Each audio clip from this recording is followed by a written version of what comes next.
Pero continuamos. Un momento. Continuamos nuestra jornada con la presentación de Felipe Antonio Pinilla Torres. Felipe es filósofo e historiador de la Universidad de los Andes. Obtuvo una maestría en filosofía en la Universidad Católica de Lovaina, en Bélgica, y actualmente se encuentra cursando una maestría de investigación en fenomenología y filosofía continental, también en Lovaina. Ha impartido clases como profesor de ciencias sociales y humanidades en escuelas secundarias. Hoy nos va a acompañar con una presentación, como aquí ya lo podemos ver, el juego en la fenomenología especulativa de Eugen Fink, asombroso símbolo del mundo. Muchísimas gracias, Felipe, te escuchamos. Bien, muchas gracias a todos, buenos días. Y desde que mandé la biografía, desde que mandé la propuesta de ponencia, ya En terminé este la micrófono maestría. cerrado, Felipe, si lo puedes abrir un momento. Ah, Perdóname, el error es mío. Danos un segundo y ok. ya te confirmo. Ahora sí, sí puedes recomenzar. Ahora sí, Ahora sí. Sí, te escuchamos. pero creo que hay eco, ¿no? O, o está bien. ¿Está bien? Perfecto. Bueno, no, empecemos de una vez. Solamente estaba diciendo que ya terminé la maestría y ahora estoy trabajando en la Universidad de Tilburg, entonces por eso puse aquí la nota abajo para mi empleador actual. Bueno, en esta presentación me ocupo de la filosofía del juego de Eugen Fink, estudiante y colega cercano tanto de Husserl como de Heidegger, y ya habrá ocasión a lo largo de la presentación para decir algo más sobre la vida de Fink, quien es un tanto desconocido en la filosofía en español. Por ahora, permítanme empezar planteando una pregunta a propósito de los dos temas centrales de mi presentación, y es cómo entendemos la relación entre juego y filosofía. Quisiera tener la oportunidad de escuchar sus respuestas a esta pregunta y saber si consideran que tiene algún asidero antes de contaminarlos con mi presentación, pero bueno, a falta de eso, empecemos con el trabajo de Fink. Un segundo, aquí. De acuerdo con Fink, la visión dominante y común sobre la relación entre juego y filosofía tiende a contraponerlas. Por un lado, la eufórica felicidad del juego parece contradecir la sombría seriedad de la filosofía por el otro lado. Sin embargo, esta aparente distancia que espero poner en cuestión hoy también ha estado acompañada por una cierta cercanía en la historia de la filosofía, desde Heráclito y Platón hasta Hegel y Nietzsche, dice Fink, todos filósofos encantados y cautivados por el brillo del juego. La pregunta entonces por la relación entre juego y filosofía contiene un enigma ante el cual la convicción finkiana, que es lo que vengo a presentar hoy, es que una filosofía que contempla el fenómeno del juego puede descubrir que éste se aloja dentro de su base esencial misma. Entonces, ¿qué pasa cuando la filosofía empieza a contemplar la extrañeza que parece marcar su relación con el juego? De acuerdo con la filosofía, de acuerdo con Fink, la filosofía descubre que el enigma del juego está íntimamente ligado a la forma en la que el juego, como actividad que solamente es significativa en su escenificación, es decir, en su jugarse, carece de todo enigma. El juego no tiene ninguna pregunta. El juego es incuestionable y esto es precisamente lo que funda el problema filosófico para Fink. ¿Cómo puede haber un fenómeno con estas características? Con esto no quiero decir que un juego sea una instancia de puro goce, porque todos conocemos los conflictos que se pueden dar en un juego, sino que el juego, mientras está siendo jugado, suspende todo esfuerzo que caracteriza la vida y crea un cierto espacio y un tiempo autocontenido y autorreferido, donde precisamente pueden aparecer problemas como problemas del juego y no de la vida en general.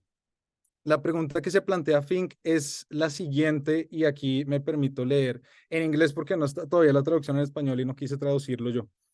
How is it possible to live as though there were not the burdensome toil of labor that is imperative and compelled by necessity, as though there were not the frightful struggle for dominance among human beings, not the vanity of the loving heart, and not the shadow of death over all human beings? In the gloom of our lives setting, human play appears as an illuminated scene, as a transfiguring intermezzo, as an action that needs no motive and that does not look ahead to an end, as an activity that is self-sufficient and lives out its impulses unhindered. Entonces, en esta presentación lo que me interesa es enfrentarme a la cuestión de por qué y cómo llega un filósofo a ocuparse del juego tal como lo hace Fink, es decir, cómo llega un filósofo, por qué le interesa el juego a un fenomenólogo. Y mi primer objetivo en este sentido es elucidar las condiciones que precisamente determinan la atención de Fink a este fenómeno, es decir, cuál es la idea de la filosofía con la que él está operando. Y en segundo lugar, me interesa explorar de qué manera también el juego puede afectar de vuelta a la filosofía. Y creo que esto se va a conectar tal vez con la presentación de Andrea y una nueva forma de relacionarse con el mundo. Y también como, por ejemplo, porque lo que yo entendía ahí era que también pensar la naturaleza puede cambiar la filosofía. Entonces, creo yo, mi segundo objetivo es cómo el juego, cómo pensar el juego puede cambiar la filosofía a la vez. Bien, y con Fink vamos a ver vamos a ver la intersección de dos fenómenos, perdón, de dos intereses. Por un lado está un interés antropológico en el juego como fenómeno que define que define la vida del ser humano, junto con otros fenómenos que aparecen en esta cita, el trabajo, la lucha, el amor y la muerte. Y por el otro tenemos un interés cosmológico eh, que hace del juego un fenómeno que permite plantearse la pregunta por el mundo, que para Fink es la pregunta básica de la fenomenología. Eh, bien, sin más base ni meta que las del juego mismo, para Fink, el juego se vuelve no solo un fenómeno elemental de la existencia humana, sino que se vuelve símbolo de la constitución del mundo como totalidad. Entonces, la presentación se organiza en dos partes. En la primera presento la apropiación de la idea fenomenológica de la filosofía en algunos trabajos de Fink publicados en la década de los 30, es decir, cuando trabajó muy cerca de Husserl, y también cuando trabajó de cerca en su primer acercamiento con Heidegger. Y aquí vamos a ver que la filosofía de Fink tiene lugar en un cierto espacio intermedio entre Husserl y Heidegger, en el que ya encontramos las coordenadas de lo que va a ser su fenomenología especulativa, su llamada fenomenología especulativa. En este contexto también mi hipótesis es señalar que lo distintivo en la filosofía de Fink será su adopción del método del asombro como dinamizador del lema fenomenológico de volver a las cosas mismas. Y luego me muevo a la segunda parte de la presentación en la que me encargo de la filosofía del juego ya tematizada en los trabajos posteriores a la guerra. Y el punto central aquí será mostrar que para Fink lo suyo no es una cuestión de examinar fenómenos perdón, una cuestión de examinar un fenómeno óntico y sujetarlo a conceptos descriptivos como en Husserl, ni tampoco se trata de caracterizar ontológicamente el fenómeno óntico del juego humano como lo sería para Heidegger, sino de lo que dice él, algo más simple y primordial, que es captar la posición en el mundo del ser humano bajo la guía de una comprensión específica del juego. Bien, empecemos. Perdón. Eh, a inicios de los 30, Husserl le dio a Fink la tarea de clarificar la idea fenomenológica de la filosofía ante las críticas que recibía en ese momento del neokantianismo. Husserl le dijo, por favor, publica un texto aclarando esta cuestión con los neokantianos. En el texto que resultó de esto, que es muy famoso porque incluye un prólogo en el que Husserl afirma no encontrar ninguna oración que él mismo no pudiera aceptar como propia, Fink distingue dos rasgos característicos de la fenomenología. Primero, la reducción como método básico de la filosofía fenomenológica de Husserl, es decir, como camino epistemológico para acceder a la subjetividad trascendental y para confrontar el carácter constituyente de las experiencias de conciencia. Y segundo, la pregunta acerca del origen del mundo, aquella que como fuerza motivadora de la fenomenología, que dice Fink es la eterna pregunta eh, que, que, que es central para la filosofía, para el mito, para la religión, etc. Este énfasis revela que Fink entendía la fenomenología como una exploración radical de la constitución de sentido y de la abarcante unidad del mundo. Es fundamentalmente un proceso constituyente, perdón, una investigación del proceso constituyente que parte de la vida trascendental y culmina en el mundo. A su vez, esto quiere decir que en los 30, Fink y Husserl o vemos en Fink y Husserl una radicalización de la reducción fenomenológica. Ya en Husserl, antes de los 30, la reducción se entendía como la única manera de asegurar la apodicticidad que legítimamente podría dar fundamento a la fenomenología, por eso método distintivo. Pero lo que sucede, perdón, la reducción no conduce, vemos en el texto de Fink, no conduce al origen del mundo en otro mundo, sino que revela la relación entre la subjetividad trascendental y la fenomenalidad del mundo. Es decir, ya en este texto es claro que lo que la reducción descubre para el fenomenólogo es el mundo como relato de la vida, como correlato de la vida trascendental. Esto ya muestra un cierto juego por parte de Fink con los límites de lo que probablemente Husserl aceptaría. Al pretender dirigir la investigación fenomenológica hacia un examen de la constitución de la vida trascendental en su movimiento más allá de la fenomenalidad, Fink resaltaba una necesidad metodológica de tomar la reducción como cuestionamiento radical que revela el mundo como constitución final o en constitución. En este sentido, la reducción no es simplemente un método que neutraliza el carácter dado de los fenómenos, sino uno que reconduce reflexivamente la investigación hacia el mundo como cosmos, como totalidad abarcante. Ya lo decía Andrea, esto aquí se siente Heidegger en Fink. Asimismo, cabe mencionar que en este momento la influencia heideggeriana se siente en el hecho de que Fink piensa la subjetividad trascendental no como pura conciencia, sino como facticidad del ser en el mundo. Lo que hizo Fink, o lo que hace él en este texto, es tomar este marco de facticidad del ser en el mundo y tratarlo regresivamente a través de la reducción como una constitución constitutiva. Y de este modo llega a la prioridad constitutiva del mundo como tal, el cual es el verdadero objeto o el último absoluto objeto del análisis fenomenológico. En manos de Fink, entonces, lo que tenemos en este periodo es que la fenomenología se vuelve una filosofía de la libertad, y esto es Giovanni Jubilato, el que lo ha nombrado así. La reducción, dice Fink, es lo que permite un cierto desencadenamiento de nuestro comportamiento mundano, lo que está absolutamente determinado desde su base, y la reducción permite una liberación del poder de la propia, de esa ingenua sumisión que tenemos al mundo y un removimiento de nuestra familiaridad con los entes que nos brindan seguridad. Ante la necesidad de relacionarse con el mundo en su fenomenalidad, al descubrir el mundo como correlato de la vida trascendental, lo que descubre la reducción es la creencia misma de un mundo donde todo ha sido aparentemente descubierto. Es decir, donde todo aparece incuestionable, la formulación de un problema filosófico consiste entonces para Fink en cuestionar lo incuestionable y desestabilizar lo estable, en tanto que incuestionable y estable. Es decir, sin perder su modo de donación particular del mundo, que ya, de nuevo, esto ya lo dijo Andrea, que es de acuerdo, influenciado por Heidegger en esta dinámica entre ocultarse y presentarse. En este punto nos tenemos que preguntar lo siguiente. Si ya Fink ha distinguido la cuestión cosmológica como motivo de la fenomenología y la reducción como vía de acceso, ¿qué es lo que origina el filosofar mismo? Si el mundo, en principio, no es algo que sea cuestionable, y cuando se vuelve cuestionable, pues ya no es mundo.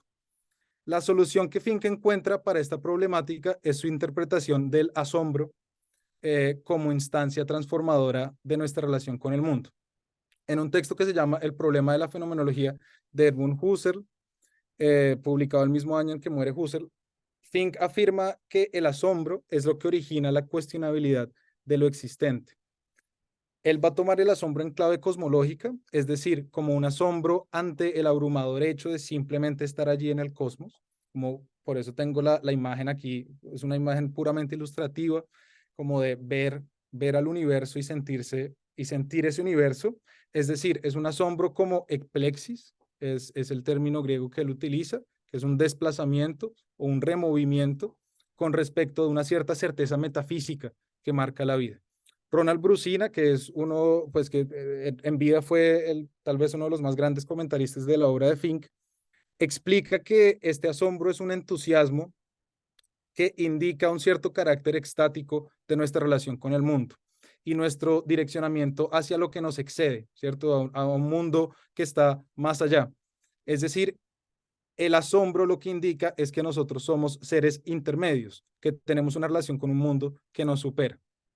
Es un cierto sentimiento de mundo que hace posible la investigación filosófica, ¿cierto? Ya no es la angustia ni las otras cosas que escuchábamos más temprano, sino que es este asombro por el cual el mundo se invierte y se vuelve ilusión, ¿sí? Es un mundo que se vuelve ilusión en el sentido de que se pone en juego enfrente de nosotros. Cuando el asombro nos permite confrontarnos con la donación del mundo como mundo, Fink empieza a hablar de un modo genuino del conocer, en el que se constituye sentido y ser en libre autodeterminación. Cuando la fenomenología asciende al punto de lo existente como un todo, el asombro, o más específicamente la forma en la que el asombro nos remueve de nuestra certeza metafísica, es lo que permite que una pregunta se mantenga como pregunta aún en el inescapable e insistente compromiso experiencial con la existencia. Es decir, tenemos el asombro de que, de nuevo, la pregunta fundamental de cómo es posible que esto sea, cómo es posible que haya algo y no nada. Aquí es donde empieza la experiencia fenomenológica para Fink. Y una experiencia fenomenológica que está marcada como una unidad entre cuestiones teórico-metodológicas, la reducción, y un sentimiento cosmológico, que es este asombro. Esto implica, por este método del asombro podemos reiterar que para Fink la fenomenología se trata básicamente de un ejercicio de la libertad, y es una libertad muy particular que es la de problematizar fenomenológicamente la necesidad del mundo en un modo que se da de un modo incuestionable. La filosofía es siempre un nuevo comienzo del acto de filosofar, y el asombro hace que la totalidad de lo existente se presente de nuevo, es decir, se represente, se vuelva a presentar como si apareciera bajo una nueva luz. No es una libertad entonces la del filosofar, no es una libertad de libre elección, sino que es una libertad que es constante génesis de la autocomprensión de la experiencia. No es una libertad que está sustentada o que no es una libertad que presupone una ontología tradicional de objetos ya dados, sino que es una libertad a través de la cual volvemos a descubrir y a renovar la constitución de sentido del mundo. Ahora bien, la pregunta es, ya tenemos las dos características de la fenomenología, ya tenemos el asombro como instigador del filosofar. Ahora la pregunta es cómo se puede mantener el esfuerzo filosófico en este modo extraño del asombro. Es decir, hay una paradoja. Si el patos de la fenomenología resulta en la radicalidad del principiante, recordemos que Husserl siempre dijo la fenomenología es una filosofía de los comienzos, de los principios. La paradoja es entonces, ¿cómo puede haber filosofía de los comienzos o cómo se puede ser un principiante sin principios? Claro, porque no se pueden presuponer ningunos principios del mundo como totalidad abarcante. Aquí es donde nos movemos hacia el juego, que es la última parte de mi presentación. El camino especulativo que tomó Fink ante esta paradoja de cómo ser principiantes sin principios nos permite retomar la relación entre filosofía y juego con la que empecé la presentación. Lo que vemos en este punto es la transición entre la pesadez de la filosofía y la transición entre la pesadez de la filosofía y la ligereza del juego.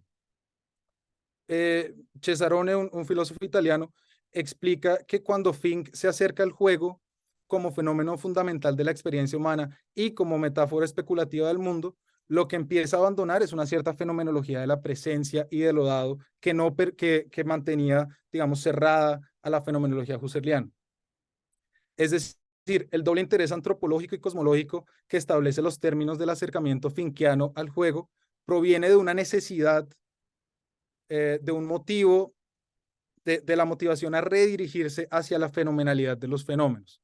Metodológicamente hablando, el asombro se vuelve dinamizador del lema fenomenológico de volverse hacia las cosas, es decir, hacia lo existente, pero es un volverse en el que ni el ser de las cosas, ni lo que constituye la objetividad del conocimiento o de las aserciones sobre las cosas ha sido ya decidido.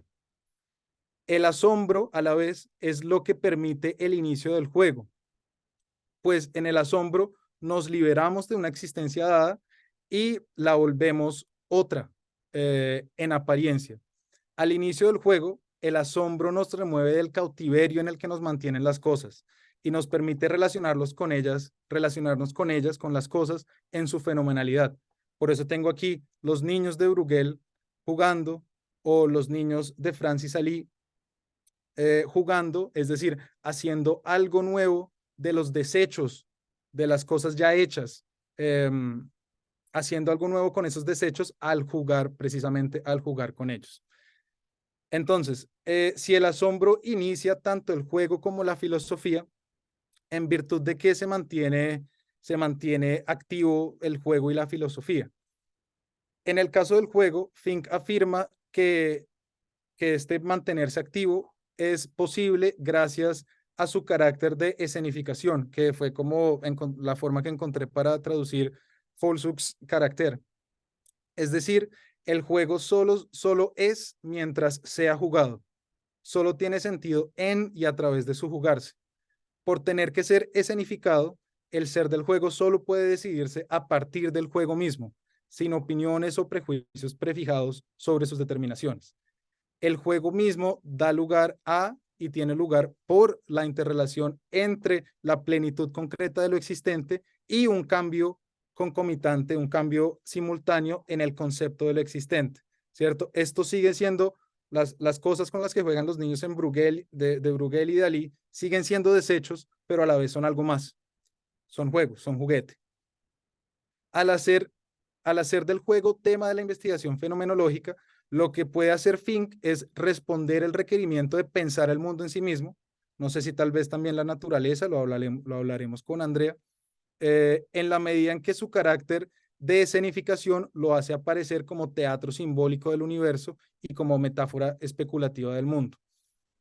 Es decir, el juego lo entiende Fink como una cierta proyección creativa de un mundo que se concibe como surgimiento y desaparición de la apariencia. Con esto, Fink logra distinguir en este esquema especulativo entre dos cosas: el juego del mundo, lo que es el mundo como cosmos, y el juego en el mundo. Uno que es la noche y el día del ser, lo llama él en referencia a Hegel, y otro que es un símbolo de ese juego del mundo. Esta es una paradójica sobredeterminación en el pensamiento especulativo de Fink, puesto que él se acerca al juego para pensar desde lo fenomenalizado y desde lo temporalizado aquello que lo excede, pero que sigue ahí como un todo oculto, es decir, desde lo fenomenalizado, lo que en sí mismo fenomenaliza. Esto es lo que pretende hacer Fink con el juego. Bien, ¿qué nos dice qué nos dice este acercamiento filosófico al juego sobre quienes juegan y sobre el juego y sobre el mismo juego? Bueno, en esta última parte, en estos últimos 8 minutos que tengo, ¿cierto? Son 8 minutos, creo que me quedan. Voy a hablar de esta pregunta de qué nos dice el juego. Ya te ¿Perdón? gastaste 30 minutos. Tenemos ¿Cuánto? ya te gastaste los 30 minutos, te toca concluir realmente. Ah, ya me gasté. Va, listo, perfecto. Tenía mal la cuenta acá entonces. Listo, entonces concluyo.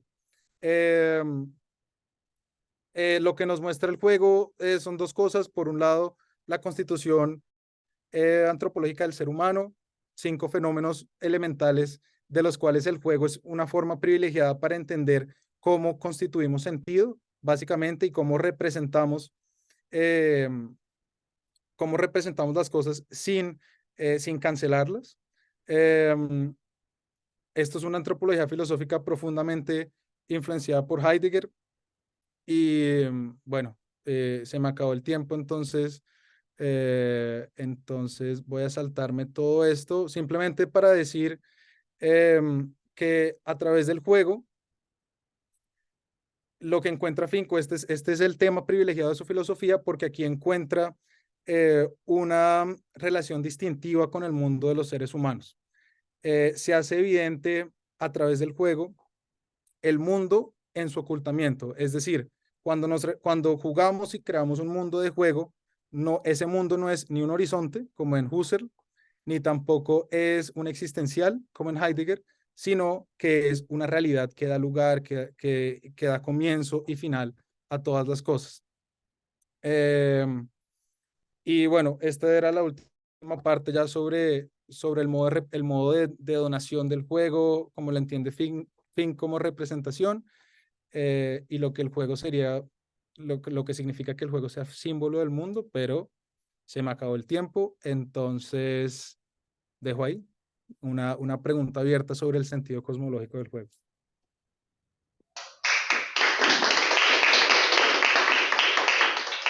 Bueno, muchísimas gracias, Felipe. Lamento que no tengamos más tiempo para concederte. Abrimos un espacio entonces para preguntas y para comentarios de las personas. Hay aquí una pregunta, un comentario. Voy a intentar acercar la cámara para que se escuche un poco mejor. Felipe, ¿me escuchas? ¿Me escuchas? Te escucho un poco lejos, pero te escucho.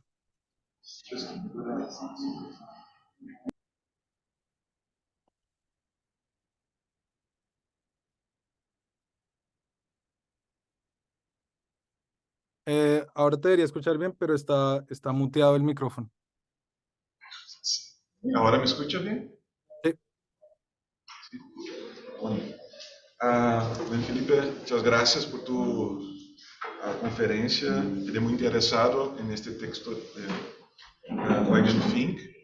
Y estaba aquí pensando sobre esa pregunta. Si comprendí bien, ¿quién es un principiante sin principio? El niño. El niño. Y aquí estamos con Heráclito, ¿no? Con el fragmento clásico de Heráclito que has comentado por Heidegger en un texto de los años 50, no me acuerdo bien. ¿Qué texto, no? Exacto. Von Grund. Quería te preguntar si Fink hace algún comentario. Es un fragmento muy bonito, pero muy difícil también, porque es algo como el tiempo, algo así. Eso, como un niño que un juego de niño, un niño que juega dados o algo así, no, la realeza, no sé si me dice, el niño, no, algo así. El niño rey. El niño rey, el niño rey, muchas gracias. Así que, así siempre me tocó mucho este fragmento de Heráclito. No sé si alguien hace algún comentario sobre eso, porque incluso es muy difícil de traducir un término de este fragmento, que es aion. Aion puede ser traducido como tiempo, pero también como vida. Es algo como tiempo-vida, como la vida del tiempo. Así estamos en conexión con la conferencia anterior, bueno, yo pienso, por lo menos, porque hay algo ahí en la naturaleza que es como eso, es como ese juego. No es, claro, tenemos la imagen de un juego, pero ahí estamos hablando de un juego en un sentido más, digamos así, ontológico, pero no sé si eso está en Eugen Fink o no. Muchas gracias. Gracias por la pregunta. Sí, en efecto, ese fragmento de Heráclito es fundamental para Fink. Y hay un comentarista que dice que toda su filosofía cosmológica es simplemente un esfuerzo por pensar esa línea de Heráclito de el tiempo es un niño jugando a los dados. Y bueno, muy famosamente, es muy famoso un texto que es el Seminario de Heráclito, que generalmente uno lo ve citado como el Seminario de Heidegger de Heráclito, pero en realidad fue un seminario que dieron los dos, ¿no? Fink y Heidegger, pero por iniciativa de Fink. Entonces este seminario de Heráclito, que fue lo último que hizo Heidegger de manera pública por invitación de Fink, es muy bello porque es una transcripción de los diálogos que tenían con sus estudiantes. Entonces también se puede leer los estudiantes desafiando a Heidegger, desafiando a Fink, bueno, es todo un seminario dedicado a Heráclito. Sin embargo, ese fragmento del niño, del tiempo siendo un niño jugando a dados, es uno de los pocos que no comentan, ni Fink ni Heidegger. Entonces hay que rastrearlo en otros lugares, como en Spiel als Weltsymbol, ¿no? Como en el juego como símbolo del mundo, como en su gran libro sobre juego, ahí sí aparece ese fragmento.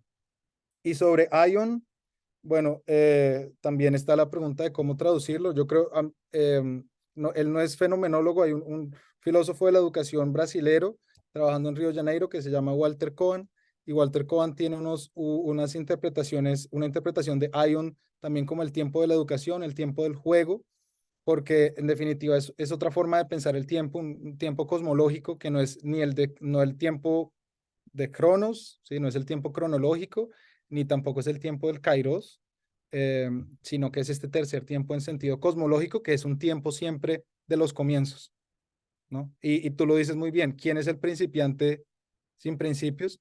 El niño. Entonces, por eso la figura del niño de nuevo vuelve, aunque en su análisis del juego, Fink no privilegia al niño, sino que dice que el juego es determinante de todo ser humano, no solo del niño, porque el punto es justamente que incluso los adultos pueden volver a empezar y pueden jugar. Eh, y en efecto juegan de forma ritual, por ejemplo, ¿no? En los carnavales, en la cultura en general, en la religión, en el mito, etc. Pero gracias, sí. Entonces, Heráclito, seminario de Heráclito, Fink y Heidegger, muy importante ahí. Bueno, tendríamos tiempo solamente para una única pregunta más, porque tenemos que entregar aquí el auditorio. Si hay alguna persona que quisiera hacer algún comentario, presencialmente o virtualmente en esta